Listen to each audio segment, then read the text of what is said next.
Good afternoon. Today we're talking hotels, folks. I recently stayed in 3 great hotels, and I would just love to share these 3 hotels with you. I am not paid to share any hotel, to advertise any hotel, or to boost any hotel. But whether you are staying in the city and just need a place to lay your head, you want a little history to enjoy your ambiance, or you want a little space, here's 3 great hotels for budget travelers in 3 different locations around the country, and we're going to take a little bit of a look at these. Join me, Terry Dixon, for an adventure for anyone as we look at hotel stays. First, we are just off Delancey Street at the Holiday Inn in the Lower East Side of New York City in Manhattan. This is not an old hotel, it is an old building. It became the Holiday Inn in 2013. They renovated everything and they gave you what you need. Everything in this hotel is going to make you happy. They have a Mexican restaurant out front. The hotel room has everything you need, even though it's a small space. Has coffee maker, has TV, has Wi-Fi, has a refrigerator. It's a lovely, comfortable space. Has great heat and air conditioning, and I love the lighting because it's got like 6 different kinds of lighting in the bedroom, but none of it is in your face. You can't beat that. Now, the one thing you're going to find in New York, and you're always going to find it unless you pay a fortune, you're not going to get much of a view, but that's okay because you're at the foot of this Williamsburg Bridge. So all you got to do is step out of the door and you're right there. And not only do you take the orange subways down here, go to the Delancey Street station, and you're right there at the hotel, but you can also get on the J and the Z and have a New York City pleasure and take a ride across the Williamsburg Bridge on a subway. One of the things I love to do when I'm in the city. The Holiday Inn is right down here on Delancey Street, where you can take the FMJZ to get there. And next, we're off to the Hotel Baron. It's on 22nd Street, just off Dupont Circle in the historic Georgetown district. This hotel has a comedy club, a tavern, and it has been there for over 100 years. Opened in 1914, but recently refurbished in 2011. This has everything you need, flat screen TVs, air conditioning. However, look at that ceiling and look at the transom over that ancient door into that ancient hallway. It might just feel like a trip to Grandma's house.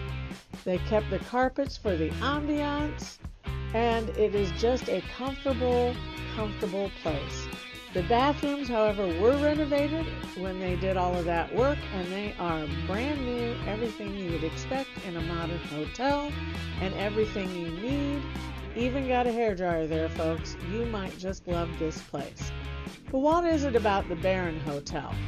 Well, it was opened in 1914. It's been there a really long time, so they've kept the ambiance, the winding hallways, the transoms over the doors, even though they're painted in now, and then you come into the main area here with the grand staircase. In the lobby, they've got vines growing up the walls. It's really beautiful. And you're going to find something here you don't see just everywhere. Look at all these celebrity pictures and the stories about them below. Not all of these celebrities, but a lot of them have stayed here over the years. It's a historic hotel in Georgetown. They even have a little elevator of old, and it can hold you and maybe your luggage, maybe a second person, not a lot. It's tiny. But it's in a great location here on the edge of Georgetown, just off Dupont Circle. College kids everywhere, so if you want juice, if you want a bowl, if you want anything like that, all the modern stuff is available. It's a very walkable neighborhood here on the Red Line, just there at Dupont Circle in Washington, D.C. And then there's the Windmill Suites. This is one of the biggest hotel rooms I've ever stayed in. This has a living room, bedroom, multi-part bathroom and a kitchenette with a coffee maker, microwave, sink, and refrigerator. You can even eat your meal at the bar. The great place about Windmill Suites, which is in Surprise, Arizona, is that you're going to get all of this for the price of a regular room a lot of the year. You even get 2 TVs. It's got a little bit of its old world charm from when the building was built in 1987. It's been Windmill Suites since 2019. And another great thing about this place is it is a resort. You've got a pool, you've got breakfast in the morning in the dining room, you've got banquet facilities, you've got a gym, you've got a lot going on there. It is a really great place to just stretch out and relax. And even though, yes, it is in kind of an industrial suburban area of Phoenix out in Surprise, it has its own perks. Even in this industrial area, sunrise on this side of the building or sunset on the other side of the building is beautiful in the desert. I don't care where you're looking at it from.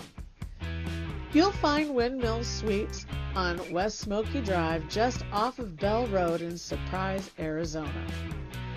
So whether you're in the city looking for a view of the East River from the subway, crossing a bridge, while enjoying your stay at a quiet, small hotel room that's exactly what you need next to the subway station on the Lower East Side, or you're enjoying a little history out in Georgetown just off Dupont Circle at a hotel that's over 100 years old, but you can still enjoy your modern conveniences in, you just might remember that hotels are very important. Take time in choosing where you stay.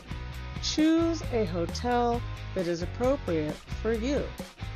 Is it something a little more conventional like the Windmill Suites that look like a hotel, hallways and rooms? It might be. Just remember, what you want is what you should get. It's part of what makes a journey special. Is it the view? Is it the history? You tell me. But just remember, this is a great way to enjoy, and these hotels were fabulous.